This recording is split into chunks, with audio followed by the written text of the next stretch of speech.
चलो next topic चालू करते हैं क्या, सिविल सोसाइटी। ठीक, सिविल सोसाइटी क्या होती है ये समझते हैं।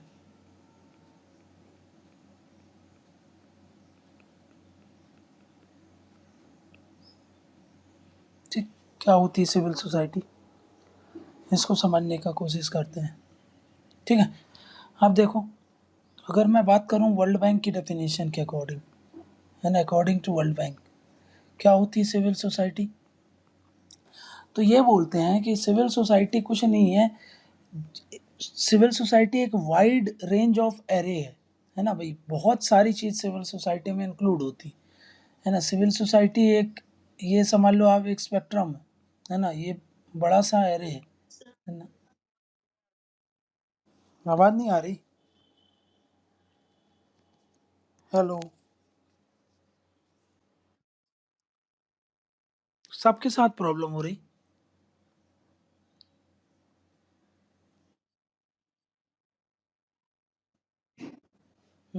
वो देख लो तुम, ईयरफोन का शायद प्रॉब्लम होगा।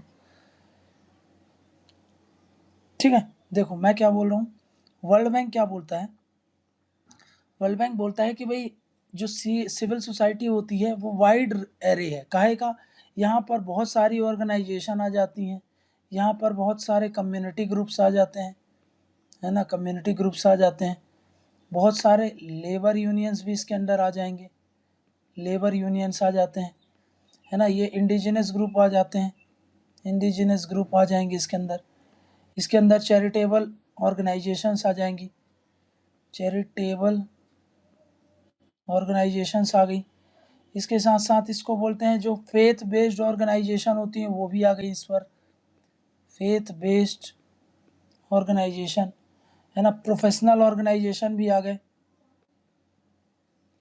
है ना, इसी में कोऑपरेटिव सोसाइटीज़ आ जाती हैं, इसी में एनजीओज आ जाते हैं। मतलब आप समझ गए भाई, ये एक वाइड एरे है ना, बहुत बड़ा एक ग्रुप है जिसके अंदर बहुत सारी चीज़ें आ जाती है ना। तो मतलब ये एक ब्रॉड कंसेप्ट है, सिविल सोसाइटी हर कुछ इंक्लूड करता है, जो एक सिटीजन या जो एक स्टेक होल्डर्स होते हैं उनके इंटरेस्ट और उनके विल की बात रखता है, काहे में, स्टेट की तरफ, और स्टेट और इनके बीच में एक इंटरमीडियरी का काम करता है, उसको हम क्या बोल देते हैं, civil society.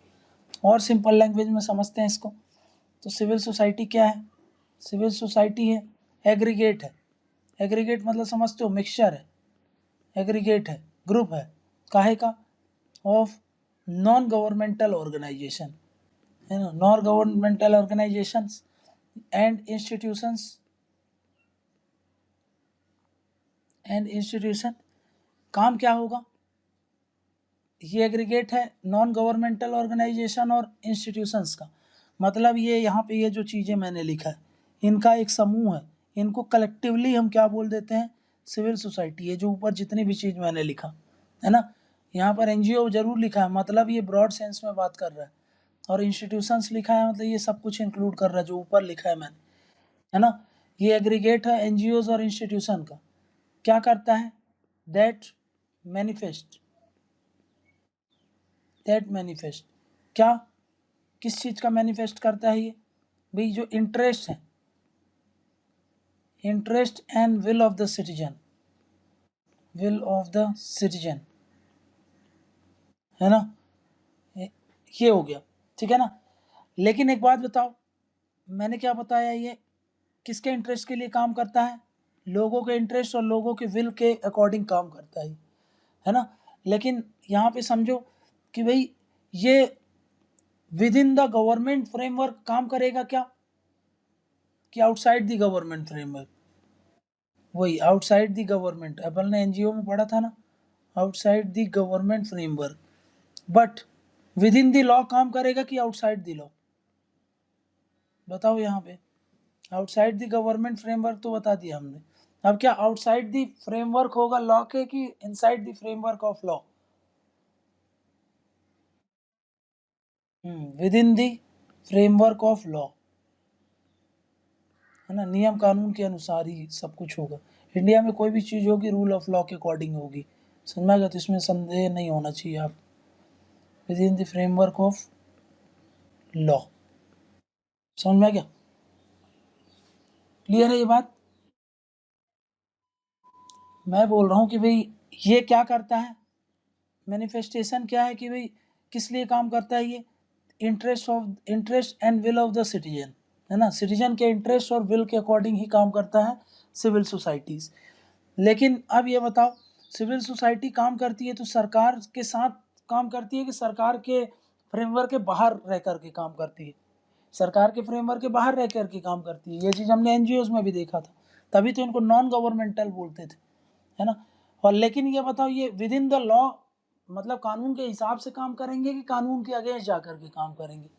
With in the framework of government नहीं है, but within the framework of law and rules and regulation के अकॉर्डिंग ही काम करेंगे, समझ में गया? ये तो रहेगा ही रहेगा। क्लियर है ना? तो सिविल सोसाइटी ऑर्गेनाइजेशन क्या है, हमने थोड़ा सा ये समझने का कोशिश की है, ठीक है ना। अब आपको मैं समझाता हूँ कि क्यों जरूरी होती है सिविल सोसाइटी, है ना। ये तो हमने मतलब समझ लिया कि भाई इनको कलेक्टिवली एक ब्रॉड ग्रुप है, यहाँ पे समझो ये क्या है, ब्रॉड ग्रुप है ना, ब्रॉड ग्रुप जो बहुत सारी ऑर्गेनाइजेशंस और इंस्टीट्यूशंस को इंक्लूड करता है, ठीक। अब देखो यहाँ पे समझना कि भाई ये सिविल सोसाइटी जो है ना, इसका बेसिक रेशनल क्या है, इसके पीछे आने के पीछे बेसिक रेशनल क्या है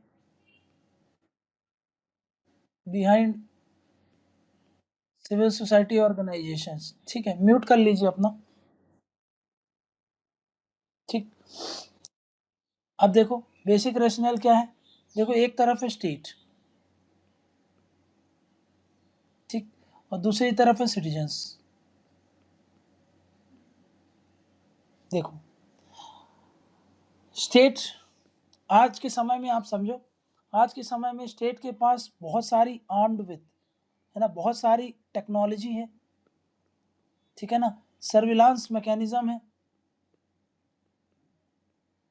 सर्विलांस मैकेनिज्म है, आपकी हर एक गतिविधियों को वो नज़र रख लेता है, ठीक है ना। तो इसीलिए मैं बोल रहा हूँ स्टेट क्या है, एक तरीके से मेजर है, और स्टेट एक तरीके से माइटियर है ना, पावरफुल है। और स्टेट कैसा है, पावरफुल है, ठीक है ना, equipped with technology, surveillance mechanism, सब कुछ। वहीं पर सिटीजन्स के पास सोचो, सिटीजन्स के पास कुछ भी नहीं है ना, सिटीजन्स के पास क्या है, सिटीजन्स के पास कुछ भी नहीं है, ये माइनर है, ये पावरलेस है, पावरलेस, और ये क्या है, वल्नरेबल है, वल्नरेबल है। तो स्टेट क्या कर सकता है, कभी भी इनको क्रश कर सकता है, can crush them any time, है ना। रियलिटी में यही होता है, थ्योरी में ज़रूर पढ़ते हो कि भाई डेमोक्रेसी में ये पावरफुल होते हैं, लोग of the people, by the people, for the people, theory में वो सब चीज़ अच्छी लगती है। प्रैक्टिकली में आपको पता है कि भाई स्टेट के पास बहुत ज़्यादा पावरफुल है ना, बहुत मेजर है, माइटियर है, पावरफुल है, ये वल्नरेबल है, पावरलेस है, माइनर है ना। ये इनके पास कोई इक्विपमेंट नहीं है, डिफेंस नहीं है, सब कुछ किसके पास है, स्टेट के पास, समझ में गया? तो अब देखो, अब तो सिटीजन्स इंडिविजुअल अगर देखेंगे तो भाई कमज़ोर हो जाते हैं, फिर क्या किया जाता है, फिर यहाँ पे कंसेप्ट आता है काहे का, सिविल सोसाइटीज़। यहाँ पर जो सिविल सोसाइटीज़ होगी, ये आ गया सिविल सोसाइटी, इन दोनों के बीच में एक चैनल ऑफ कम्युनिकेशन का काम करता है, ये हो गई हमारी सिविल सोसाइटी ऑर्गेनाइजेशंस, ठीक है। ये सिविल सोसाइटी क्या काम करती है, काहे के लिए होती है, इंडिविजुअल के पास कोई पावर नहीं है, लेकिन ग्रुप में हम पढ़ते हैं पावर होती है, तो ये ग्रुप के लिए होता है, for collective voice,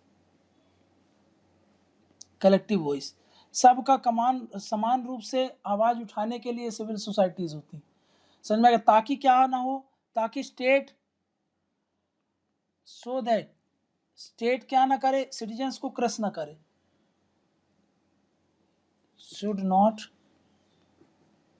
should not crush should not crush the citizen. समझ में क्या, सिविल सोसाइटी का यहाँ पे रूल आ जाता है। मतलब ये सिविल सोसाइटी क्या करती है, एक्ट करती है, acts as a channel of communication, channel of communication, communication between the two, between the two. समझ में क्या, ये दोनों के बीच में चैनल ऑफ कम्युनिकेशन का काम करती है। क्लियर है, ताकि दोनों के बीच में कम्युनिकेशन बना रहता है। जब कम्युनिकेशन बना रहता है तो भाई जो होते थे इंटरेस्ट होते हैं दोनों के ही सर्व रहते हैं। समझ में आ रहा है, तो ये सब क्यों कौन काम करता है, ये सब काम करती है सीएसओ, है ना। मतलब सीएसओ क्या है, एक तरीके से कलेक्टिव ग्रुप है फॉर कलेक्टिव राइट्स, बोल सकता हूं मैं, ये कलेक्टिव ग्रुप है, collective group for collective rights. Collective group है काहे के लिए, कलेक्टिव राइट्स, सबके कलेक्टिव रूप से राइट्स को एड्रेस करने के लिए ये सिविल सोसाइटी ऑर्गेनाइजेशंस होती। जैसे मैंने बताया ना, सिविल सोसाइटी ऑर्गेनाइज, जैसे कि मान लो कि भाई आप लोग एक ऑर्गेनाइजेशन बना रहे हो, समझ में आ गया, जिस ऑर्गेनाइजेशन में आप लोग म्यूजिक को प्रमोट करते हो, समझ गए। म्यूजिक को प्रमोट करने का मतलब जैसे कि भाई आपको AR रहमान बहुत पसंद है ना, तो आपने एक म्यूजिक बैंड बनाया है उसके नाम, तो ये आपके कलेक्टिव इंटरेस्ट हैं, है ना। उसको सर्व करने के लिए आपने एक ग्रुप बना लिया है, उसका पूरे इंडिया में आप वो खोल के रखे हो, एक मान लो कि एक नेटवर्क बना के रखा है, तो ये भी एक तरीके का सिविल सोसाइटी हो गया। आप अपने कलेक्टिव इंटरेस्ट के लिए आपने कलेक्टिव ग्रुप चला के रखा है। जैसे फार्मर्स के इंटरेस्ट के लिए आपने एक नेटवर्क बना के रखा है, फार्मर के इंटरेस्ट के लिए एक ग्रुप बना लिया, वो भी क्या है, एक तरीके का सिविल सोसाइटी। अब सिविल सोसाइटी क्या कर सकती है, प्रेशर ग्रुप की तरह भी काम कर सकती है। समझ में क्या, प्रेशर ग्रुप की तरह काम करती है, मतलब ये सरकार को प्रेशराइज करती है कुछ एक्टिविटीज़ परफॉर्म करने के लिए। समझ में क्या, तो जैसे हमने देखा था कि भाई सिविल सोसाइटी प्रेशर ग्रुप की तरह जब काम करने लगेगी तो भाई वो भी एक अलग मैनिफेस्टेशन हो गया कि वैसे तो नॉर्मली अगर आपने AR रहमान का ग्रुप बनाया है तो वो आप अपने इंटरेस्ट को सर्व करने के लिए बनाए हो, बट सोचो कि मान लो आपने एक फार्मर्स का ऑर्गेनाइजेशन बनाया, उसमें से आप सरकार को प्रेशराइज कर रहे हो, बोल रहे हो कि लोन माफ करो, लोन वेवर करो, तो और सरकार कर भी दे रही, तो वही सिविल सोसाइटी अब काहे की तरह एक्ट करने लगी, वही सिविल सोसाइटी अब एक्ट करने लगी एज अ प्रेशर ग्रुप। तो सिविल सोसाइटी का मल्टीपल रोल होता है, वो सरकार को एज अ प्रेशर भी एग्जर्ट कर सकती है, और सरकार को मतलब सरकार से बाहर रह करके कोई भी लेना देना नहीं, उससे भी वो काम कर सकती है। समझ में आ गया ना। तो सिविल सोसाइटी एक मल्टी डिसिप्लिन ऑर्गेनाइजेशंस होती हैं। समझ में आ गया भाई, ये बहुत बड़ा कंसेप्ट है, इसमें हर कुछ आ जाती है, NGOs, सेल्फ हेल्प ग्रुप्स, सब कुछ ही आ गई इसमें। समझ में आ गया, कोऑपरेटिव सोसाइटीज, क्लियर है ना भाई, जो भी आप जानते हो। Civil society as a pressure group भी एक्ट करती है। तो जब civil society as a pressure group act करती है तो क्या ये चेक्स एंड बैलेंस रखते हैं सरकार पर, हाँ, तब तो ये चेक्स एंड बैलेंस भी एग्जर्ट करती है। जैसे NGOs, हमने क्या देखा था कि NGOs, सिविल सोसाइटी भी तो क्या है, एक तरीके की NGOs है। मोर सोफिस्टिकेटेड टाइप की जो सिविल सोसाइटी होती है वो NGOs कहलाती है ना। मैंने यही बताया था आपको, सिविल सोसाइटी अगर स्ट्रक्चर्ड वे में हो, है ना, और उसका फंक्शनिंग स्ट्रक्चर्ड हो, है ना, स्ट्रक्चर भी उसका प्रॉपरली मैनेज हो, उसका फंक्शनिंग भी एकदम सोफिस्टिकेटेड हो, स्पेशलाइज हो, तो वही सिविल सोसाइटी क्या कहला गई, NGO कहला गई। समझ में क्या ना। तो भाई ये सारी चीजें हैं जिससे हमने समझ लिया कि भाई सिविल सोसाइटी का पीछे का क्या रोल है ना। अब एक बात बताओ, सिविल सोसाइटी एक तरीके का स्टेट एक्टर होती है, नॉन स्टेट एक्टर होती है, बताओ।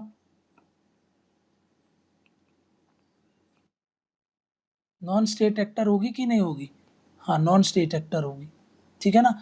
तो civil society outside the framework of state काम करती है, but within the framework of law काम करती है, इसीलिए नॉन स्टेट एक्टर होता है। सरकार सरकार की तरफ से नहीं, अपनी तरफ से सब कुछ कर रही है।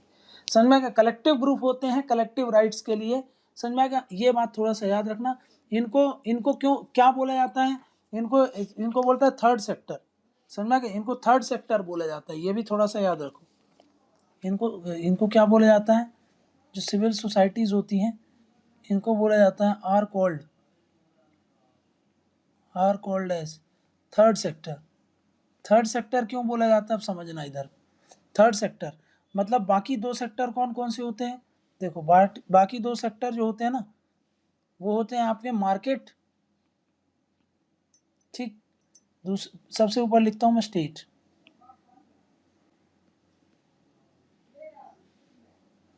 स्टेट, दूसरी तरफ लिखता हूं मैं मार्केट, और तीसरी तरफ मैं लिखता हूं सिविल सोसाइटी ऑर्गेनाइजेशन। याद आया जो अपन पढ़ रहे थे वहां पर, जब मैंने आपको गवर्नेंस का पहला लेक्चर बताया था, तो डिफरेंट स्टेक होल्डर्स मैं बोल रहा था आपको, जिसमें एक तरफ स्टेट होता है, दूसरा तरफ मार्केट होता है, तीसरा तरफ सिविल सोसाइटी एनजीओज लिखा था मैंने, याद आया। तो ये थर्ड सेक्टर, 3 सेक्टर होते हैं। 3 सेक्टर क्यों? क्योंकि देखो तीनों के पास पावर होती है एक दूसरे को चेंज करके, एक दूसरे की पॉलिसीज को चेंज कर दे। सिविल सोसाइटी मार्केट को भी चेंज कर सकती है, सिविल सोसाइटी स्टेट को भी प्रेशराइज कर सकती है, समझ में गया ना। ये has power to influence, civil society के पास पावर होती है, हैज पावर टू इन्फ्लुएंस दोनों को, किसको? स्टेट को भी और मार्केट को भी। जैसे पॉलिसी मेकिंग को भी अफेक्ट करती है और बिजनेस ग्रुप को भी अफेक्ट कर देते हैं ये, है ना। पॉलिसी मेकिंग को भी अफेक्ट कर देती है सरकार की, और दूसरा बिजनेस ग्रुप को भी, समझ में। वैसे मार्केट भी इन दोनों को अफेक्ट करता है, इसको इन्फ्लुएंस करता है, और ये इसको भी इन्फ्लुएंस कर सकता है, समझ में। वैसे स्टेट भी इन दोनों को कंट्रोल करता था, मैंने आपको बताया था, है ना। तो सब एक दूसरे को, ये 3 ही चीज जो है बस, जो एक दूसरे को इन्फ्लुएंस करते हैं, समझ में। इसीलिए फर्स्ट सेक्टर है ये, फर्स्ट सेक्टर, समझ में। ये सेकेंड सेक्टर और ये थर्ड सेक्टर, समझ में क्या। तो थर्ड सेक्टर बोलते हैं, क्लियर है ना। जैसे कि एग्जांपल मैं आपको बोलूं, एमनेस्टी इंटरनेशनल, ये एक सिविल सोसाइटी है, ऑर्गेनाइजेशन है, एनजीओ है, ठीक है ना। इंटरनेशनल ट्रेड यूनियन कॉन्फेडरेशन, फिर WWF का नाम सुना होगा, ग्रीन पीस आपको बताया था मैंने। ये सब इतने बड़े एनजीओज होते हैं, इतनी बड़ी सिविल सोसाइटी है कि दुनिया भर की जो गवर्नमेंट है उनको, और दुनिया भर की जो मार्केट है उसको चेंज करने का दमखम रखते हैं, समझ में आ गया, क्लियर है ना। थर्ड सेक्टर क्यों बोलते हैं इसको, बोलो, समझ में आ गया। आप देखते हैं इसका इमरजेंस क्यों होता है, इमरजेंस या फिर reason of civil society, emergence reason for civil society organization, ठीक है। ये समझते हैं क्यों आता है इसका, इमरजेंस कैसे होता है और बेसिक प्रिंसिपल्स कैसे होते हैं, ठीक है ना। अब देखो इसका इमरजेंस कैसे होता है, तो मैं आपको बताता हूँ। इसका इमरजेंस बेसिकली अगर हम बात करें कि लार्ज स्केल में कब से चालू हुआ है, ठीक है ना, तो ये कब होता है। देखो यहाँ पे बेसिक सा एक फंडा बताता हूँ आपको, कभी भी हो तो समझ जाना आप कि हाँ भाई, अगर ये कुछ रीजंस हैं जिसके कारण इमरजेंस हो जाएगा सिविल सोसाइटी का, ठीक है। देखो एक तरफ है कौन, स्टेट, ये बेसिक फंडा है, बस इतना याद रखो, आप समझ जाओगे कि सिविल सोसाइटी का इंपॉर्टेंस क्यों हो जाता है। एक तरफ है स्टेट, एक तरफ है सिटीजन्स, ठीक। जब स्टेट क्या करने लगे, जब स्टेट अपनी पावर का मिसयूज करे और वायलेशन ऑफ राइट्स होने लगे, वायलेशन ऑफ राइट्स, जब ये स्टेट खुद अपने सिटीजन के लोगों का वायलेशन करने लगे, समझ में क्या। जहां पर वो कौन कौन सी राइट को, मेनली 2 राइट होते हैं, अगर 2 राइट को स्टेट एडवोकेट करने लगता है तो फिर सिविल सोसाइटी का इमरजेंस होता है, समझ में गया। तो भाई वायलेशन ऑफ राइट, जहां पर वो राइट टू लाइफ को अफेक्ट करने लगे, राइट टू लाइफ, और दूसरा राइट टू लिबर्टी, ठीक है ना। अगर ये दो राइट होते हैं, यही बेस बनते हैं अदर राइट्स के लिए, है ना, acts as a base for other rights, समझ में गया। जो अदर राइट्स हैं उनके लिए भी ये बेस बनता है सिविल सोसाइटी में, सिविल सोसाइटी बोलो। अगर ये 2 राइट्स अगर आपके अफेक्ट होते हैं तो बाकी निश्चित है कि आपके सिर्फ 2 राइट ही अफेक्ट नहीं होंगे, इनके कारण आपके बहुत सारे राइट जुड़े हुए होते हैं, वो सब इफेक्ट हो जाते हैं। सब सोचो, राइट टू लाइफ नहीं है तो right to privacy, right to आपका जो जस्टिस होगा वो सब कुछ भी नहीं रहेगा आपके पास। समझ में आ गया? तो ये जो है एज अ बेस एक्ट करते हैं अदर राइट्स को। समझ में आ गया? जब इन राइट्स का वायलेशन होता है, जब इन राइट्स का वायलेशन होगा तब किस चीज को जन्म देगा? तब ये होता है भाई, लोग अपने आप को असर्ट करेंगे और रिवोल्यूशन करेंगे। तो रिवोल्यूशन होते हैं, है ना, लोग अपने आप को असर्ट करेंगे, असर्टनेस बढ़ेगी लोगों की, ऑफ पीपल, ये बढ़ेगा। जब ये असर्ट बढ़ेगा तो भाई ये इंडिविजुअल असर्ट नहीं करते, फिर यहाँ पे ये अपने वॉइस को कलेक्टिवली रेज करते हैं, है ना, वॉइस कलेक्टिवली रेज होगा फिर, और कलेक्टिवली रेज करने के लिए आपको कलेक्टिव ग्रुप लगेंगे, है ना, कलेक्टिव रेज करना पड़ेगा आपको ग्रुप। इसके लिए आपको क्या चाहिए? Collective group. और वो कलेक्टिव ग्रुप क्या होते हैं? वो कलेक्टिव ग्रुप ही तो सिविल सोसाइटी ऑर्गेनाइजेशंस। समझ में क्या? क्लियर है ये बात? अब एक बात हो, इंडिया में ऐसा कुछ समय आपको याद आ रहा है, पॉलिटी में कहीं पड़ा है जहां पर आपको राइट टू लाइफ और राइट टू लिबर्टी से खिलवाड़ होने लगा हो? कोई सा समय याद है आपको? पोस्ट इंडिपेंडेंस में ऐसा कुछ समय हुआ है?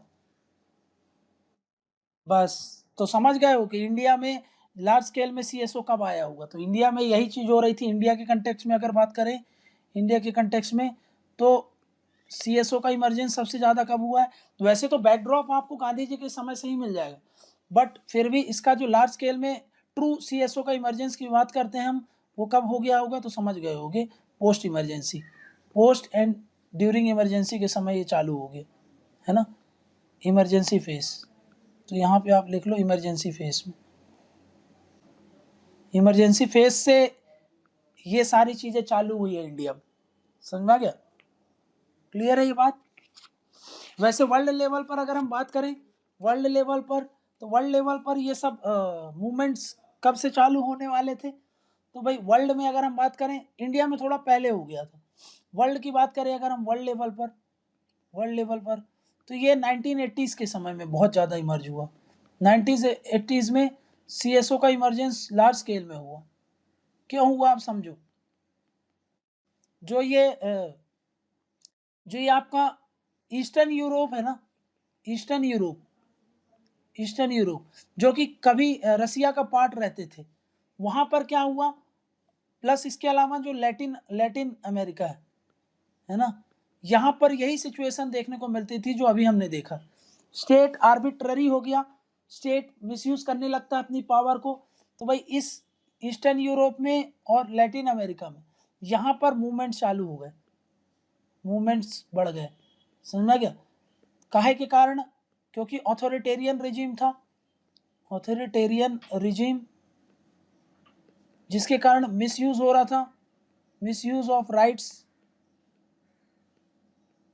बाय स्टेट, स्टेट आर्बिट्ररी हो गया था, स्टेट का आर्बिट्ररी रूल, ये सब आपको बता ही दिया मैं। और उसके अलावा वो वायलेशन करने लगा था राइट का, तो आपको पता है कि फिर सिविल सोसाइटी ऑर्गेनाइजेशंस का इमरजेंस होगा। समझ में गया?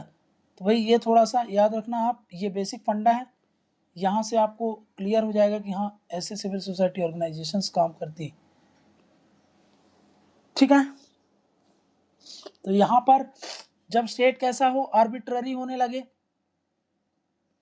स्टेट की आर्बिट्ररीनेस बढ़ जाए, जबरदस्ती वो काम करे, स्टेट क्या हो जाता है? ऑथोरिटेरियन हो जाता है ना। अगर ये सब है तो भाई इनको कलेक्टिव रूप से जरूरी हो जाता है ये सिविल सोसाइटी। ठीक है? तो इस कारण इमरजेंस होने लगता है। क्लियर है ये बात? ठीक है, अब एक और फंडा आपको बताता हूं जहां से सब कुछ क्लियर हो जाएगा आपका। ठीक है ना? अब देखो, ये है डेमोक्रेसी। डेमोक्रेसी में ना बहुत सारी, डेमोक्रेसी एक तरीके की नहीं होती। डेमोक्रेसी में आपको बहुत सारे वेरिएशन मिलेगा। यूएस की डेमोक्रेसी अलग है, हमारी डेमोक्रेसी अलग है। कहीं और की डेमोक्रेसी अलग होगी, कहीं और की डेमोक्रेसी में भी आपको पता है पार्लियामेंट्री हो सकता है, डेमोक्रेसी में ही प्रेसिडेंशियल हो सकता है, कुछ भी हो सकता है। मतलब डेमोक्रेसी तो बहुत तरीके की होती है, लेकिन हम इसको कैसे पढ़ते हैं, दो तरीके से अभी समझ रहे हैं। एक है जिसको बोलते हैं रिप्रेजेंटेटिव डेमोक्रेसी, एक होती है पार्टिसिपेटिव डेमोक्रेसी, है ना। इसका स्पेक्ट्रम है, बहुत बड़ा स्पेक्ट्रम है, बट हम दो स्पेक्ट्रम पे कन्फाइन करते हैं अपने आप। एक तरफ है पार्टिसिपेटिव डेमोक्रेसी और एक तरफ है रिप्रेजेंटेटिव डेमोक्रेसी।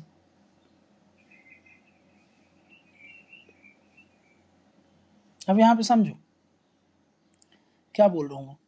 जो ये पार्टिसिपेटिव डेमोक्रेसी है, ठीक है ना, यहाँ पर पार्टिसिपेटिव लिखा है, मतलब सिटीजन्स का पार्टिसिपेशन ज़्यादा होता होगा, समझ में आ गया। यहाँ पर जो पीपल्स हैं, पीपल ज़्यादा अपने आप को असर्ट कर पाते होंगे, है ना, पीपल ज़्यादा असर्ट करते हैं अपने आप, समझ में आ गया, as compare to representative, as compare to representative, है ना।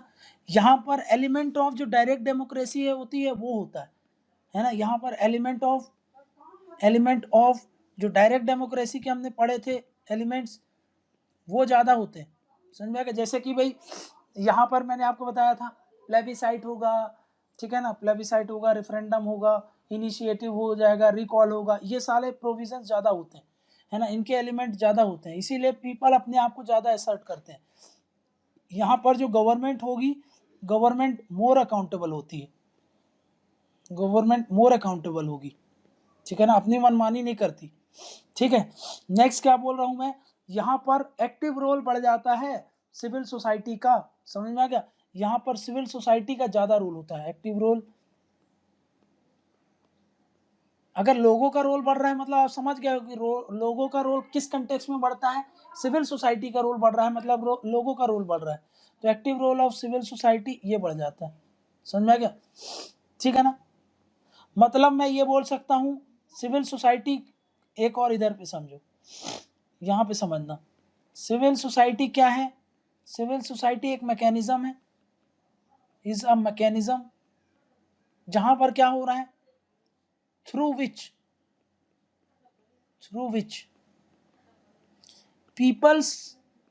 पीपल क्या करते हैं, पार्टिसिपेट करते हैं,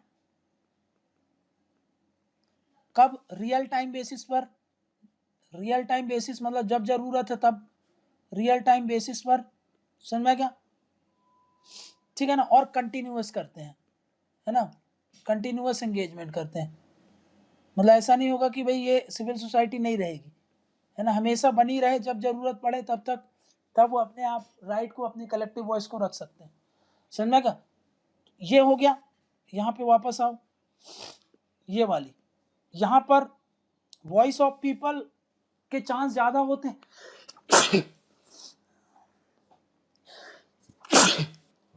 वॉइस ऑफ पीपल सबसे ज्यादा हर्ड यहीं पर होती है, वॉइस ऑफ पीपल ज्यादा कहाँ पे रखे जाते हैं, उठाई जाती है यहाँ पर। यहाँ पर पार्टिसिपेटिव डेमोक्रेसी में लोगों के जो वॉइस होते हैं उनको हियर ज्यादा होता है, समझ में आ गया, ये होता है पार्टिसिपेटिव डेमोक्रेसी में। लेकिन अगर मैं बात करूं ये वाली रिप्रेजेंटेटिव डेमोक्रेसी में, तो यहाँ पीपल ना उतना ज्यादा पार्टिसिपेट नहीं करते हैं, do not participate much in policy matters, ठीक है ना। तो यहाँ पर पीपल अपने आप को ज्यादा असर्ट भी नहीं कर पाते, peoples do not assert themselves. यहाँ पर कौन ज्यादा असर्ट करता है, यहाँ पर रिप्रेजेंटेटिव ज्यादा असर्ट करते हैं, है ना, जो रिप्रेजेंटेटिव होते हैं उनका असर्टनेस ज्यादा होता है। यहाँ पे जो पीपल का रोल होता है ना, पीपल का रोल सिर्फ कहाँ तक कन्फाइन हो जाता है, इलेक्टिंग द रिप्रेजेंटेटिव,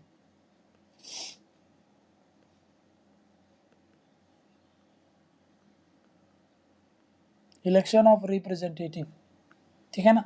इसलिए यहाँ पर जो चांसेस ऑफ वॉइस हर्ड है वो कम हो जाता है ना, voices of people are rarely heard. तो यहाँ पर जो गवर्नमेंट होती है ना, यहाँ पर जो पावर होती है, यहाँ पर ज़्यादातर पावर किसके पास होती है? लोगों के पास होती है, पीपल्स के पास। यहाँ पर ज़्यादा जो पावर होती है रिप्रेजेंटेटिव के पास होती है। तो यहाँ पर थोड़ा सा गड़बड़ हो सकती है भाई। यहाँ पर थोड़ा सा ना, यहाँ पर एक तरफ स्टेट होगा, दूसरी तरफ सिटीजन होगा, तो यहाँ पर तो गड़बड़ी, यहाँ पे ऐसा है, समझ में? इतना रोल रहता है CSO का, सिविल सोसाइटी ऑर्गेनाइजेशन। यहाँ पर रोल कम हो जाता है, लेकिन यहाँ पर भी रोल कम करने की जरूरत नहीं, यहाँ पर तो बढ़ाने की जरूरत है भाई, है ना। यहाँ पे CSO ऐसा होगा, ठीक है ना। यहाँ पर देखो ज़्यादा कवर करता है, यहाँ पे देखो कम कवर करता है, समझ में क्या? तो CSO को ध्यान में रखना चाहिए कि CSO को हटा नहीं सकते हम, ठीक है ना। डेमोक्रेसी है तो सिविल सोसाइटी का रोल बढ़ेगा ही बढ़ेगा। तो यहाँ पर थोड़ा सा कम पावर देख रहे हो आप, कम है, बट यहाँ पर देखो कितना ज़्यादा है ना। अब मैं क्या बोल रहा हूँ, सिविल सोसाइटी का रोल क्यों हो जाता है? ताकि स्टेट इनको क्रश ना कर दे, समझ में क्या? और ये इनकी कलेक्टिव वॉइस को इधर रख सके, समझ में क्या? सेम चीज़ यहाँ भी होगी, सेम चीज़ यहाँ भी होगी, बस फर्क बढ़ जाता है कि भाई यहाँ पर सिविल सोसाइटी ज़्यादा रोल रहता है, यहाँ पर सिविल सोसाइटी का कम रोल रहता है, समझ में क्या? लेकिन अगर इस स्टेट में, अगर ये स्टेट पावरफुल होने लगे, ऑथोरिटेरियन होने लगे, वायलेट करने लगे राइट्स को, तो फिर यहाँ पर ये सिविल सोसाइटी ऐसे ऐसे करके बढ़ने लगेगी आगे, समझ में गया? ये थोड़ा सा इनका डायमेंशन बढ़ने लगेगी। कब? जब स्टेट मिसयूज करने लगेगी अपनी पावर को, समझ में गया? तो भाई क्या समझ में आया आपको? क्या इसका रैशनल है पीछे, क्यों ये काम करती है, ये समझ में आ गया आपको? बोलो। ठीक है, तो यहाँ पे हमने क्या समझ लिया भाई? यहाँ पे हमने समझ लिया कि भाई सिविल सोसाइटी का ज़रूरत क्यों है, रैशनल क्या है उसके पीछे, ये हमने समझ ली, ठीक है ना। अब देखो, अब समझते हैं क्या? अब देखो, नीड की ही बात कर रहे थे, need of civil society organization. तो मैंने आपको क्या बताया था ना कि भाई मार्केट क्या करता है। देखो, स्टेट के ऊपर भरोसा नहीं किया जा सकता, है ना। स्टेट का तो मैंने आपको बता दिया कि स्टेट मिसयूज कर सकता है पावर का, ये कर सकता है, वो कर सकता है, अभी देख लिया हम लोगों ने। मार्केट तो कंप्लीटली इमोरल एक्ट करता है ना। उसको कुछ मार्केट को कुछ लेना देना नहीं ह्यूमंस की सफरिंग से, समझ में?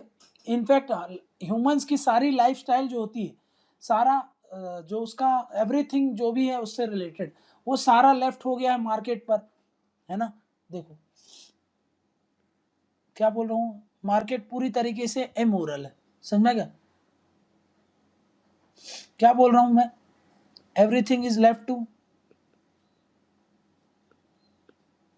टू मार्केट, सब कुछ हमने मार्केट में छोड़ दिया है। यहाँ पर कोई सिंपैथी नहीं है, नीदर सिंपैथी।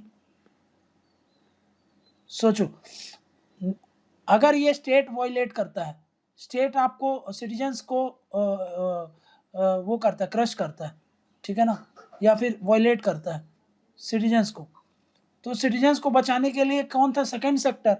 लेकिन सेकंड सेक्टर मार्केट है, मार्केट तो इमोरल है, इमोरल हो गया, उसके पास कुछ सिंपैथी नहीं है, सिंपैथी नहीं है, ना तो रूम है कोई, no room for citizens exploited by state, समझ में गया? स्टेट सिटीजन्स का एक्सप्लॉइटेशन कर रहा है कौन? स्टेट। तो सिटीजन्स कहाँ पे जाते? सेकेंड सेक्टर के पास। सेकेंड सेक्टर के पास गए, पर वहां पर मार्केट में तो आपको पता है कि भाई मार्केट के पास कोई मोरालिटी नहीं है, कोई सिंपैथी नहीं है, ना ही रूम है। आप कौन हो, क्या हो, उसको कुछ फर्क नहीं पड़ता मार्केट को, समझ में गया? तो फिर किसका रोल आ जाता है? और इसके कारण देखो, इसके अलावा मार्केट खुद क्या कर रहा है? मार्केट कैसा है? कैपिटलिस्ट है। कैपिटलिस्ट मार्केट के कारण क्या हो रहा है? मैंने आपको बताया था कि भाई एक्सप्लॉइटेशन ज़्यादा बढ़ जाता है, एक्सप्लॉइटेशन जो है वो बढ़ गया, एक्सप्लॉइटेशन बढ़ गया, उसके साथ साथ क्या बढ़ गया? सफरिंग्स बढ़ गई, लोगों की सफरिंग्स बढ़ती हैं मार्केट के कारण। नेक्स्ट, इसके कारण क्या हो रहा है, एक्सप्लॉइटेशन बढ़ गया, सफरिंग बढ़ गया, गैप्स बढ़ गए। गैप्स कैसे बढ़ गया, अर्बन रिच पुअर, है ना, मेल फीमेल, इनका लेकर के इतना सारा गैप जो क्रिएट कर देता है मार्केट, वो बढ़ गया। तो भाई स्टेट अगर वेलफेयर है तो कोई दिक्कत नहीं है ना, लेकिन स्टेट ही गड़बड़ कर दिया तो फिर सिटीजन किसके पास जाते, मार्केट पे। पर मार्केट हमारा कैपिटलिस्ट है। अगर मार्केट सोशलिस्ट डोमिनेट होता तो उसमें आपको भी पता है कि इक्वालिटी और सोशल जस्टिस की बात करते हैं तो मार्केट उस हिसाब से काम भी करता है ना। बट फिर वहां पे हमको पता है कि भाई जितने भी सोशलिस्ट देते हैं वहां पर लिबर्टी और ये सब चीज़ों की कमी रहती है, तो वहां पे भी गड़बड़ हो गई, है ना। वहां पे भी मार्केट पूरी तरीके से काम नहीं कर पा रहा है। यहाँ पर भी हमने देखा तो यहाँ पर क्या हो रहा है, यहाँ पे मार्केट कैपिटलिस्ट है, कैपिटलिस्ट के कारण एक्सप्लॉइटेशन हो गया, सफरिंग्स बढ़ गई, गैप्स बढ़ गया। तो भाई अब कौन बचेगा, तो अब यहाँ पर रोल आता है, रोल ऑफ सीएसओ का रोल आ जाता है, समझ में आ गया। जब फर्स्ट सेकंड सेक्टर ढंग से काम नहीं कर पा रहे हैं तो थर्ड सेक्टर क्या करेगा, इनकी कलेक्टिव वॉइस को कलेक्टिव ग्रुप्स के द्वारा रेज करेगा। अब सोचो, अब इंडिया में क्या है, डेमोक्रेसी है। डेमोक्रेसी है मतलब वोट बैंक चलता है। अगर आप इन कलेक्टिव ग्रुप्स की वॉइस को नहीं हियर करोगे तो भी आपकी सरकार नहीं चल सकती। समझना कि आपको वोट बैंक कहाँ से मिलेगा। अगर मैं फार्मर के इंटरेस्ट की बात कर रहा हूँ और आप उसको इग्नोर कर रहे हो तो फिर आप फार्मर्स के वोट आपको नहीं मिलेंगे, बात खत्म। समझना क्या, क्लियर है। तो इसलिए जब ये कलेक्टिव ग्रुप बन जाते हैं तो इनकी बार्गेनिंग कैपेसिटी बढ़ जाती है। समझ में आ गई बात। चलो नेक्स्ट देखते हैं कि भाई सिविल सोसाइटी ऑर्गेनाइजेशन कैसे काम करती है ना। How do they work. अब ये काम कैसे करते हैं, तो भाई ये अलग अलग तरीके से काम करते हैं। सिविल सोसाइटी पिटीशन भी कर सकती है, पिटीशंस कर सकती है ना, आपको प्रोटेस्ट भी कर सकती है। सिविल सोसाइटी प्रेयर भी कर सकती है ना, कि भाई हाथ जोड़ करके आपसे रिक्वेस्ट कर सकती है, पिटीशन कर सकती है, प्रोटेस्ट कर सकती है, प्रेयर कर सकती है, धरना कर सकते हैं, है ना। भाई सिविल सोसाइटी एज एक्टिविज्म काम कर सकते हैं, जैसे एनजीओज में बताया था मैंने आपको, है ना। Civil society as judicial activism में भी रोल प्ले करते हैं, जुडिशियरी के साथ मिल करके जुडिशियल एक्टिविज्म में काम करते हैं ये, है ना। उस कंटेक्स्ट में रह करके भी काम कर सकते हैं। ये एज अ प्रेशर ग्रुप भी एक्ट कर सकते हैं, है ना, ये एज अ प्रेशर ग्रुप भी हो सकते हैं। अभी मैंने आपको बताया था कि सिविल सोसाइटी जैसे वो वाला जो केस था, दिल्ली रेप केस वाले केस में क्या हुआ था, है ना, उसमें यही हुआ था कि मास मूवमेंट हो गया था और वो जो एक सिविल सोसाइटी थी वो सारी डिमांड करने लगी थी कि भाई ये जो भी रेप का जो भी था उसके मतलब जो भी इसको अंजाम दिया था उनको फांसी होनी चाहिए। तो एक पूरा पब्लिक मूवमेंट बन गया था। तो गवर्नमेंट के लिए, जुडिशियरी के लिए, सबके लिए एक तरीके का प्रेशर हो गया था, मीडिया ने भी प्रेशर बनाया था। तो एज अ प्रेशर ग्रुप भी ऐड कर सकते हैं, है ना, ऐसे ये काम कर सकते हैं, है ना। भाई अब ये किस तरीके का, मैंने आपको बताया ये ऐसे काम करते हैं, ठीक है ना, ऐसे काम करते हैं, तो इस तरीके से ये काम करते हैं। लेकिन अब इसमें हम देख लेते हैं कि भाई ये मतलब कितने तरीके के होते हैं, है ना, टाइप्स ऑफ सीएसओ, कितने तरीके के से काम करते हैं ये देख लेते हैं। टाइप्स ऑफ सीएसओ, है ना, जैसे काम तो ये सब कर रहे हैं वो, है ना, काम ये कर रहे हैं सब, लेकिन उनके अलग अलग रूप होते हैं। अब वो रूप देख लेते हैं। तो वो एज अ सोसाइटी भी है, वो सोसाइटी को भी सीएसओ बोलते हैं हम, समझ में क्या। वो ट्रस्ट है, ट्रस्ट भी एक तरीके के सीएसओ ही है। कोऑपरेटिव्स हैं, एनजीओज हैं, professional and self regulating bodies हो सकती हैं, वो भी एक तरीके के सीएसओ ही कहलाएंगी, समझ में क्या।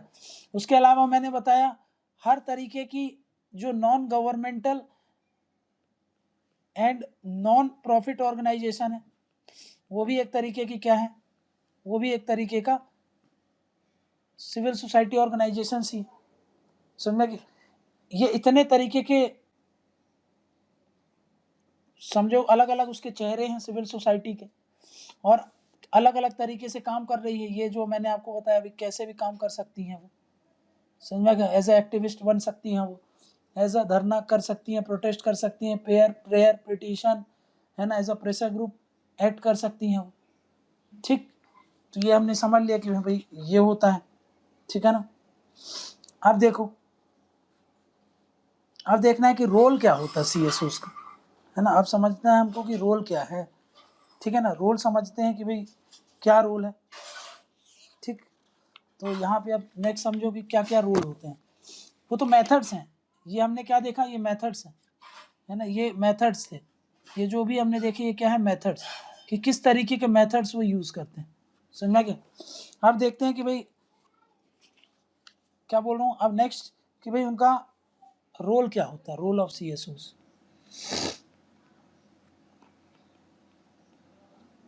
ठीक है ना। तो रोल क्या है, रोल ऑफ CSOs। तो सबसे पहला रोल होता है कि वॉचडॉग, वॉचडॉग होते हैं। वॉचडॉग किसके, भाई ये रखवाली करते हैं ह्यूमन राइट्स के, चेक करते हैं उनका वायलेशन, और उसके अलावा गवर्नमेंट की डेफिशिएंसीज को भी हाईलाइट करते हैं, गवर्नमेंट की डेफिशिएंसीज को भी हाईलाइट करते हैं, समझ में आ गया। तो इन सब का वॉचडॉग की तरह काम करते हैं। दूसरा क्या बोल रहा हूँ, दूसरा ये एडवोकेट करते हैं। एडवोकेट मतलब किसी की बात, किसी का पक्ष रखते हैं, है ना। एडवोकेट किसका पक्ष रखते हैं, जो वीकर एंड वल्नरेबल सेक्शन होते हैं, है ना, उनकी आवाज़ उठाते हैं, वीकर एंड वल्नरेबल सेक्शंस, उनका पक्ष रखते हैं सिविल सोसाइटीज। नेक्स्ट एजिटेटर है। एजिटेटर मतलब एजिटेट करना, अपनी उनकी आवाज़ को उठाना, और किसी के कोई अगर अत्याचार कर रहा है तो उसके खिलाफ प्रदर्शन करना, समझा क्या। तो किसके खिलाफ, किसके लिए करते हैं, on behalf of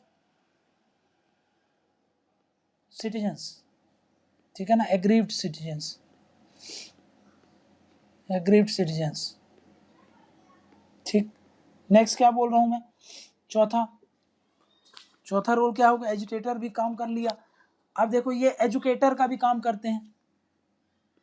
educator, educator मतलब कुछ सिखाते हैं, क्या सिखाते हैं, लोगों को सिखाते हैं, क्या एजुकेटर किसके, ऑफ सिटीजन्स, सिटीजन्स राइट, है ना, सिटीजन के जो राइट होते हैं उनको लोगों को सिखाते हैं, समझाते हैं, समझ में आ गया, राइट्स। फिर उसके बाद एंटाइटलमेंट्स, कि भाई आपके क्या क्या हक हैं, एंटाइटलमेंट्स एंड रेस्पॉन्सिबिलिटीज एटसेट्रा, समझ में आ गया, किसको, टू सिटीजन्स, सिटीजन्स को सिटीजन राइट्स के बारे में बताना, उनके हक के बारे में बताने, उनकी रिस्पॉन्सिबिलिटी के बताना, मतलब ये क्या, एज एन एजुकेटर भी काम करते हैं। नेक्स्ट पॉइंट क्या होगा, ये सर्विस प्रोवाइडर है, सर्विस प्रोवाइडर है ना, ये सर्विस प्रोवाइडर की तरह भी एक्ट करते हैं। मैंने आपको बताया था कि एनजीओज क्या है, एक तरीके की सिविल सोसाइटी है तो है, और वो क्या करती है, एक तरीके की सर्विस प्रोवाइड ही तो कर रहे हैं। और कौन सी सर्विस प्रोवाइड करते हैं एनजीओज, बताया था मैंने, जहां पर सरकार जा भी नहीं सकती। जैसे मैंने आपको एग्जांपल बताया था ना, जैसे रिजर्वेशन का है, सरकार डरती है क्योंकि वोट बैंक पॉलिटिक्स है, अगर वो सरकार ये सब चीज़ें प्रोपेगेट करेगी तो फिर सरकार को वोट नहीं मिलेगा, तो फिर सरकार ये काम नहीं कर सकती तो कौन करेगा, मार्केट तो कर नहीं रही है, तो फिर कौन बच जाता, सिविल सोसाइटी। तो सर्विस प्रोवाइडर, सर्विस प्रोवाइडर मतलब काहे का, where government can not reach, can not reach, जहाँ सरकार नहीं पहुँच पाती, समझ में क्या। तो फिर सरकार की तरफ से बोल लो, या फिर सरकार के बिहाफ में बोल लो, या फिर सरकार के से अलग होकर के बोल लो, सर्विस प्रोवाइड करेगी, ठीक है ना, क्लियर है। नेक्स्ट, नेक्स्ट क्या बोल रहा हूँ मैं, नेक्स्ट पॉइंट यहाँ पे लिख रहा हूँ, 6th पॉइंट, कि सिविल सोसाइटी ऑर्गेनाइजेशन क्या काम करती हैं, भाई सोशल कैपिटल बनाने में काम करती है ना, acts in building social capital, social capital, social capital का मतलब समझ गए ना, जो ट्रस्ट इन सोसाइटी है उसको बढ़ाने का काम करती है, ट्रस्ट इन सोसाइटी वो बढ़ाएगी, समझ में गया। डिफरेंट स्टेक होल्डर्स हैं, उनके बीच में जो ट्रस्ट होता है उसका बढ़ाना, इसके साथ साथ कैपेसिटी बिल्डिंग करना, capacity of people to act together, है ना, ट्रस्ट बढ़ेगा तभी तो भाई एक साथ काम करेंगे, ठीक है ना, ठीक, ये सब काम करना, ये सब सोशल कैपिटल होता है।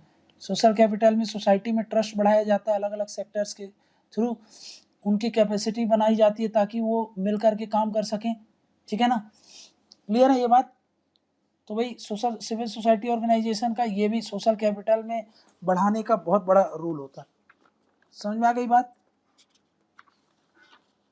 ठीक, इसके अलावा देखो और समझ लो कि सिविल सोसाइटी क्या करती है, 7वां लिख लो। सिविल सोसाइटी लोगों के कॉज के लिए काम करती है ना। Civil society works for cause of people. ठीक, कॉज ऑफ पीपल, जैसे कि ये रिमाइंड करवाती है गवर्नमेंट को कि भाई आपने ये वादे किए हैं लोगों के लिए, तो वो सब आप कब करोगे। समझ में आ गया? जैसे पार्लियामेंट्री कमेटी होती है ना, committee on government assurance, government ने इतने सारे एश्योरेंस दिया है तो वो पार्लियामेंट्री कमेटी उसको एश्योरेंस दिलाती रहती है कि भाई आप रिमाइंड कराती रहती है गवर्नमेंट को। वैसे सिविल सोसाइटी क्या है, लोगों का ही इंटरेस्ट के लिए तो बात करती है, और लोगों का इंटरेस्ट सर्व करने का प्रॉमिस कौन करता था, गवर्नमेंट कर रही थी। तो ये बार बार रिमाइंडर की तरह काम करती है गवर्नमेंट के लिए। तो मतलब ये reminds the government about their promise to citizens. Next सबसे इंपॉर्टेंट पॉइंट जो मैं बोल रहा हूं ये कि भाई ये moral conscience of the society है, समझ में आ गया, उसको बचाती है। समझ में आ गया? Protects moral conscience of our society. समझ में आ गया? मोरल कंसाइंस मतलब जो वैल्यूज होते हैं, अच्छे अच्छे वैल्यूज हैं, लोग उन सब चीज़ों से भटक ना जाएं, इन सब चीज़ों का काम करती है। समझ में आ गया? क्योंकि भाई अगर सोचो कि सोसाइटी में करप्शन हो, ये सब चीज़ें बढ़ती जाए, मतलब लॉ को ढंग से इम्प्लीमेंट ना हो, लोगों में ये परसेप्शन बन जाए कि सरकार तो है करप्ट है, लोगों में ये परसेप्शन बन जाए कि लॉ सिर्फ अमीरों के लिए है, गरीबों के लिए नहीं है, तो फिर सोसाइटी में थोड़ा सा जो ये मोरल वैल्यूज़ हैं, एथिकल वैल्यूज़ हैं, इन सब चीज़ों से डिफ्लेक्ट हो जाएगा, फिर सोसाइटी में इंस्टेबिलिटी आ जाएगी, पीस आ जाएगी, जो कि किसी भी देश के हित में नहीं होती। तो उन सब चीज़ों से बचा करके रखने का काम किसका होता है, सिविल सोसाइटी का ही होता है। समझ में क्या? नेक्स्ट क्या बताया था मैंने, acts as a channel of communication, channel of communication between किसके किसके, बिटवीन क्या बताया मैंने आपको, सिटीजन एंड स्टेट।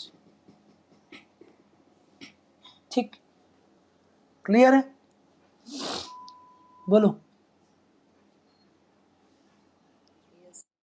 ठीक है,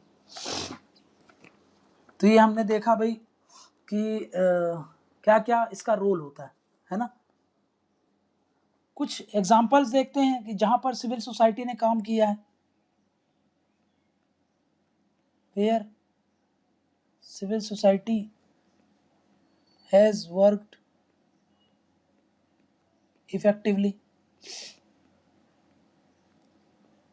तो पहला है कि भाई जो फंडामेंटल राइट के वायलेशन होता है ना, तो यहाँ पे ऐसा लिख देता हूँ, देखो इन सब चीज़ों के खिलाफ सिविल सोसाइटी ने वॉइस रेज किया है।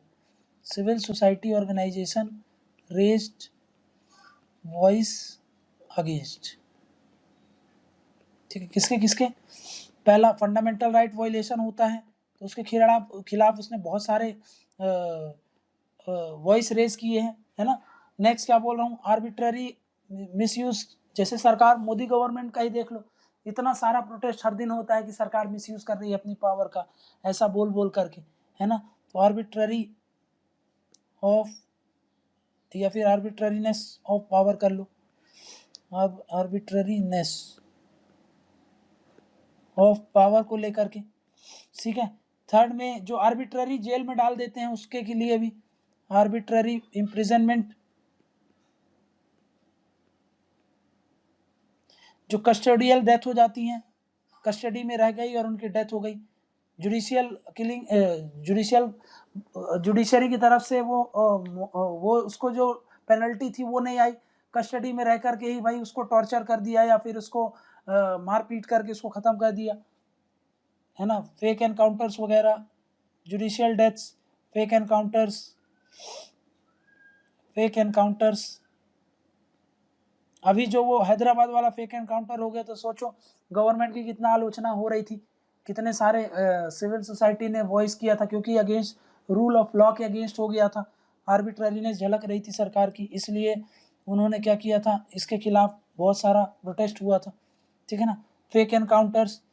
नेक्स्ट, गवर्नमेंट को सिटीजन को जब फोर्स किया जाता है, कोर्सन ऑफ सिटीजन, जैसे करप्शन देने के लिए फोर्स किया जाता है, तो इसके खिलाफ वॉइस रेस करना, है ना। नेक्स्ट, जो भी कम्युनल एंड कास्ट वायलेंस हो रहे हैं उसके खिलाफ कैंपेन लॉन्च करना, उसके खिलाफ आवाज उठाना। 8 क्या बोला, वल्नरेबल सेक्शन जो होते हैं, वल्नरेबल एंड वीकर सेक्शन होते हैं, वीकर सेक्शंस, उनके राइट्स के लिए वॉइस रेज करना।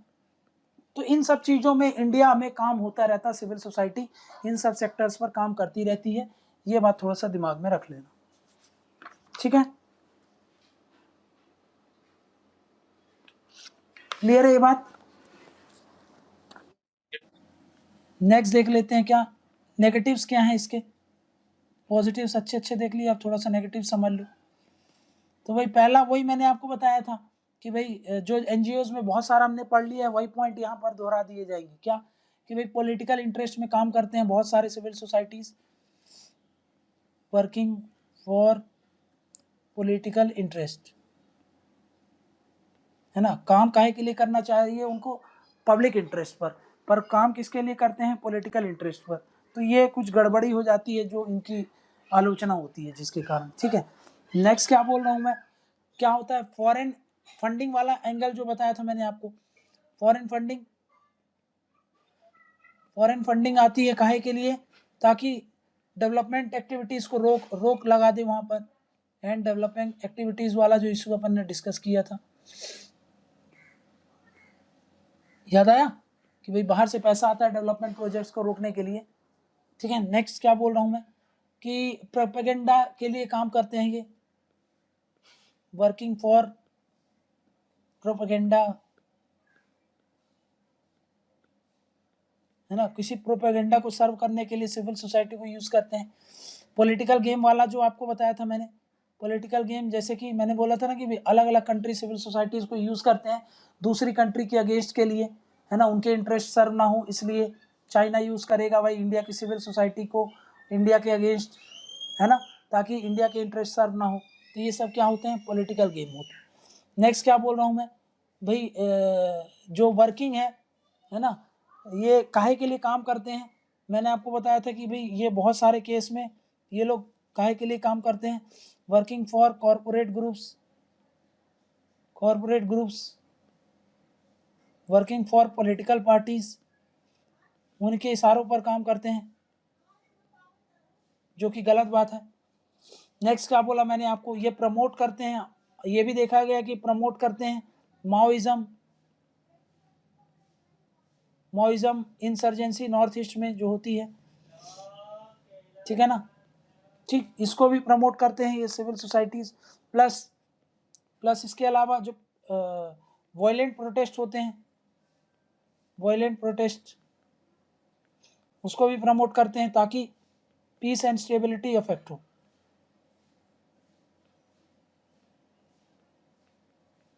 समझ क्या, तो ये कुछ नेगेटिव्स है काहे के, सिविल सोसाइटी ऑर्गेनाइजेशंस के, क्लियर है।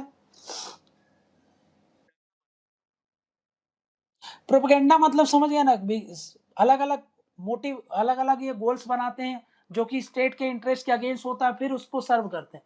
अब ये हो सकता है कि भाई इंडिया में ही ये तैयार करते, जैसे इनका प्रोपेगेंडा रहता माओ का, है ना, कि ये जो नक्सलवादी जो ये है इसके लिए काम करना, तो मतलब प्रोपेगेंडा मतलब एक पूरा आइडियोलॉजी बना करके उस पर काम करना स्टेट के इंटरेस्ट के अगेंस्ट, इसको बोल रहे हैं प्रोपेगेंडा। अब इसके लिए फंडिंग वगैरह पूरा एक चैनल होता है कि भाई ये फंडिंग आपको यहाँ से आएगा, आपको ऐसा ऐसा काम करना है, जैसे कि मान लो एक्सट्रीमिज्म को फैलाना है ना, एक्सट्रीमिज्म को फैलाने के लिए सऊदी वगैरह से भी फंडिंग आती है, तो क्या है पूरा इनका प्रोपेगेंडा रहता है कि नहीं हमको यहाँ पर एक्सट्रीमिज्म फैलाना है।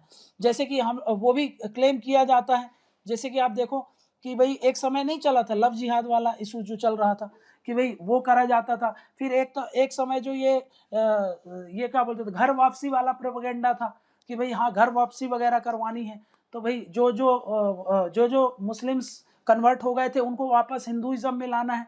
तो ये क्या है, एक पूरा प्रोपेगेंडा चलता है भाई, उस समय पूरे माहौल में एक फैला दिया जाता है और उस पर काम किया जाता है। तो ये क्या होगा, अगेंस्ट द सोसाइटी है ना, अगेंस्ट द इंटरेस्ट हो गया भाई। इसमें स्टेट सोचो, स्टेट चाहता पीस एंड स्टेबिलिटी रहे, लेकिन अगर ये सब चीज करेंगे तो उसके कारण फिर पीस एंड स्टेबिलिटी वगैरह सब कुछ नहीं हो पाएगी ढंग से। तो ये रहता है इसमें प्रोपेगेंडा में कि भाई पूरा एक बैकफुट पर पूरा एक सब कुछ ये लोग चलाते रहते हैं, अपना अपना इंटरेस्ट सर्व करते हैं जो कि सोसाइटी के इंटरेस्ट के अगेंस्ट हो। हाँ, अच्छा प्रोपेगेंडा आप चलाओ, जैसे कि रिजर्वेशन के खिलाफ एक मूवमेंट लॉन्च कर दो, तो वो एक प्रोपेगेंडा अलग चीज है ना, जिससे आप मान लो ट्राइबल राइट्स के लिए एक प्रोपेगेंडा लॉन्च कर रहे हो, तो वो सब सही चीज है। लेकिन जब आप उस प्रोपेगेंडा में लिप्त होते हो जो कि सोसाइटी के इंटरेस्ट के अगेंस्ट रहता है, तो फिर वो सोसाइटी के लिए खतरनाक हो जाता है। समझ में क्या? ठीक है, इमरजेंसी भी देख लिया हम लोगों ने। अब हम एक लास्ट टॉपिक इसमें कर लेते हैं कि भाई इंडिया में कैसा इमरजेंस हो रहा था, है ना। इंडिया में इमरजेंस देख लेते हैं।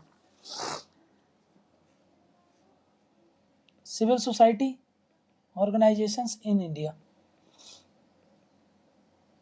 देखो, अगर मैं बात करूं इंडिया की, है ना, तो इंडिया में ये जो सिविल सोसाइटी ऑर्गेनाइजेशन का कंसेप्ट मिलता है ना, डेराइव्स इट्स स्ट्रेंथ की बात कर रहा हूं। जिस तरीके से हमारे यहाँ सिविल सोसाइटी को इतनी स्ट्रेंथ मिल रही है, तो उसके पीछे का बेसिक प्रिंसिपल क्या था, डेराइव इट्स स्ट्रेंथ, है ना, स्ट्रेंथ की बात कर रहा मैं। तो भाई जो भी इसकी स्ट्रेंथ है आज हमारे यहाँ सिविल सोसाइटी की, तो वो कहाँ से आता है, from Gandhian tradition. Gandhian tradition, समझ में गया। अब गांधीयन ट्रेडिशन क्या था, गांधीयन ट्रेडिशन था, याद करो, वो एक चीज बोलते हैं जिसको वॉलंटियरिज्म बोलते थे। वॉलंटियरिज्म मतलब सब कुछ वॉलंटरी रूप से, कुछ ग्रुप्स हों, कलेक्टिव ग्रुप्स हों, जैसे कोऑपरेटिव सोसाइटी की भी वो बात करते थे, याद आया। तो वो सब क्या था, वॉलंटियरिज्म था। वॉलंटियरिज्म की बात करते हैं, समझ में क्या। वॉलंटियरिज्म में जहां पर कॉमन ग्रुप्स बनाए जाते थे, common groups for common interest, common interest. जैसे खादी का वो खादी के लिए उन्होंने बहुत सारा रोल प्ले किया था ना भाई, हैंडलूम वीवर्स बनाए गए थे, उसके द्वारा वो सामान तैयार करते थे और फिर उसको बेचते थे। उसको बेचने के बाद उनका जो भी प्रॉफिट होता था वो आपस में शेयर करते थे, इससे उनके कलेक्टिव राइट्स भी बचे रहते थे। तो गांधी जी का जो ये ट्रेडिशन था वॉलंटियरिज्म, जहाँ से एग्जाम्पल इसका था कोऑपरेटिव्स, है ना, कोऑपरेटिव्स बनाते थे। जो कोऑपरेटिव्स क्या थे, वही याद करो, कॉमन ग्रुप्स होते थे, समझ में गया। तो भाई वहां पर ये कंसेप्ट हमको वहां से मिलता है। लेकिन एट प्रेजेंट ये जो सिविल सोसाइटी ऑर्गेनाइजेशन है, ये गांधीयन वाला तो है ही, गांधीयन वॉलंटियरिज्म इसमें आ गया, है ना, ये वाला है। उसके अलावा बहुत सी अदर चीज इसमें जुड़ चुकी है ना, plus many different form of activism, है ना। इसमें और भी एक्टिविज्म के बहुत सारे फॉर्म आ गए हैं। जैसे कि मैंने बताया ना कि भाई एक्टिविज्म रोल है, मतलब अपने आप को कोऑपरेटिव सोसाइटी असर्ट करने लगती है। तो ये यहाँ से एंगल आ गया, जैसे कि भाई लोगों के राइट्स के लिए काम करना, प्रोटेस्ट करना, ये सब क्या है भाई, ये सब जो सिविल सोसाइटी है ये उनका फॉर्म ऑफ एक्टिविज्म है ना। तो भाई बहुत फॉर्म ऑफ एक्टिविज्म अब उस सिविल सोसाइटी से जुड़ गए। पहले की जो सिविल सोसाइटी थी उनका एक्टिविज्म नहीं होता था, है ना, वो अपने इंटरेस्ट के लिए काम करते थे। लेकिन अब क्या हो गया, अपने इंटरेस्ट को बचाने के लिए वो अपने आप को असर्ट वगैरह भी करते हैं, और बहुत तरीके से करते थे, है ना, धरना, प्रोटेस्ट, ये सब अभी हमने देख लिया। तो उससे जो फॉर्म ऑफ एक्टिविज्म है वो भी अब थोड़ा सा बढ़ गया है सिविल सोसाइटी, समझा क्या। पहले क्या बोल रहा था मैं, इनिशियली जो बात कर रहा था, इनिशियली रोल जो था, इनिशियली जो रोल प्ले किया गया था किसके द्वारा किया गया था, तो इनिशियली जो रोल प्ले किया गया था वो किया गया था गांधी जी और उनके डिसाइपल्स के द्वारा, एंड हिज डिसाइपल्स। जहां पर वो क्या फॉर्म करते थे, जहां पर उन्होंने कोऑपरेटिव्स बनाई थी, है ना, जहाँ पे उन्होंने फॉर्म्ड किया था क्या, कोऑपरेटिव्स। कोऑपरेटिव्स फॉर्म किया था काहे के लिए, हैंडलूम वीवर्स का,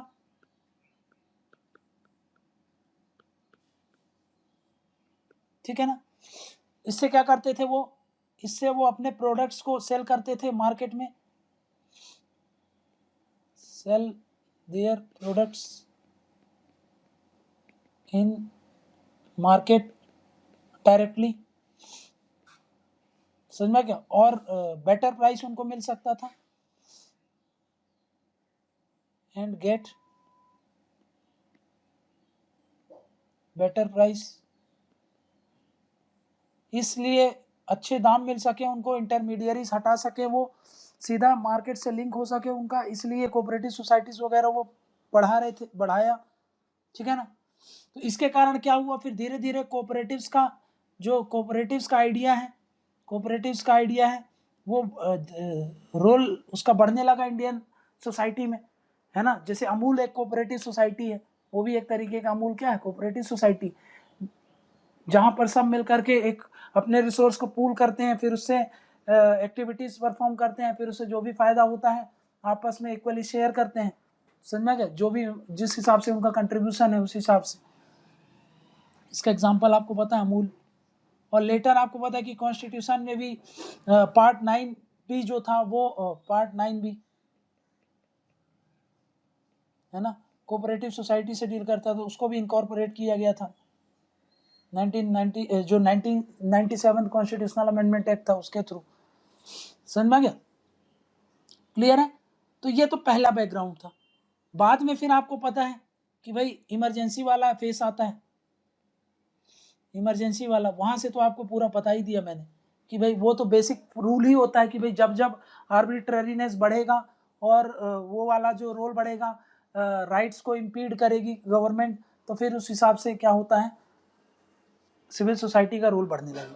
तो पहले ऐसे ही सिविल सोसाइटी चलती थी कोऑपरेटिव सोसाइटी के फॉर्म में हमारे यहाँ, बट इमरजेंसी के आने के बाद, इमरजेंसी के आने के बाद आपको जो असर्ट हुआ ना, सिविल सोसाइटी का असर्ट बढ़ने लगा, एक्टिविज्म बढ़ने लगा, रोल बढ़ने लगा, समझ में, ये कैसे हुआ, इमरजेंसी के बाद। तो यहाँ पर सिविल सोसाइटी वेल ऑर्गेनाइज हुई, है ना, वेल ऑर्गेनाइज हुई, प्रॉपर तरीके से ऑर्गेनाइज हो गई। फिर उसके बाद यही सिविल सोसाइटी असर्ट करने लगी अपने आप को, इनका असर्टनेस बढ़ा, समझ गया।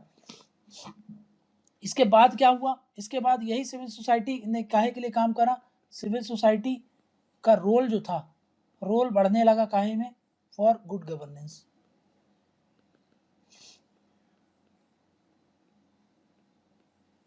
ठीक है ना, क्लियर है। तो ओवरऑल सिविल सोसाइटी का अगर मैं समअप करूं तो सिविल सोसाइटी ये है गवर्नमेंट, ये है सिटीजन, ये है सिटीजन, और ये है सिविल सोसाइटी। मतलब यहाँ पे गवर्नमेंट कौन है, ये रूलर है ना, और ये सिटीजन कौन है, ये जिस पर गवर्न किया जाता है, गवर्न, है ना, इस पे गवर्न किया जाता है। और सिविल सोसाइटी क्या है इन दोनों के बीच में, एक तरीके का इंटरफेस है, इंटरफेस ऑफ इंटरेक्शन, है ना, मतलब एक प्लेटफॉर्म है इंटरेक्शन का दोनों के बीच में, है ना। ये सब्जेक्ट है, ठीक है ना, जिसके लिए हम ये सब चीजें कर रहे हैं, ठीक है ना। इंडिया किस तरीके का है भाई, यहाँ पे याद करो मैंने आपको क्या बताया था, यहाँ पे, अच्छा वो गया, यहाँ पे मैंने आपको बताया था कि एक है रिप्रेजेंटेटिव डेमोक्रेसी, एक है पार्टिसिपेटिव डेमोक्रेसी। इंडिया कहाँ पे आता है, रिप्रेजेंटेटिव डेमोक्रेसी में कि पार्टिसिपेटिव डेमोक्रेसी में, बोलो जल्दी फटाक से। इंडिया कौन से वाले कैटेगरी में आता था जो अभी देखे थे, रिप्रेजेंटेटिव डेमोक्रेसी की पार्टिसिपेटिव डेमोक्रेसी, यहाँ पे इंडिया आता है, और स्विट्जरलैंड यहाँ पे आता है पार्टिसिपेटिव में। इसमें इसमें थोड़ा सा कनेक्टिविटी कम होती है, इसीलिए यहाँ पर सिविल सोसाइटी का रोल और धीरे धीरे बढ़ना चाहिए, समझा क्या, क्योंकि सिटीजन का रोल तो वैसे भी कम हो जाता है यहाँ पर, है ना, यहाँ पे रोल कम होता है, स्टेट का रोल ज़्यादा होता है, तो हमको क्या करना है, बैलेंस बनाने के लिए सिविल सोसाइटी का जो रोल होता है धीरे धीरे इसको इंक्रीज कराना पड़ेगा, क्योंकि भाई जब हम इसको इंक्रीज करेंगे तो भाई रोल ऑफ सिटीजन ये धीरे धीरे करके बढ़ेगा, जो कि डेमोक्रेसी में यही मांग होता है। समझ में आ गया? क्लियर है ये बात?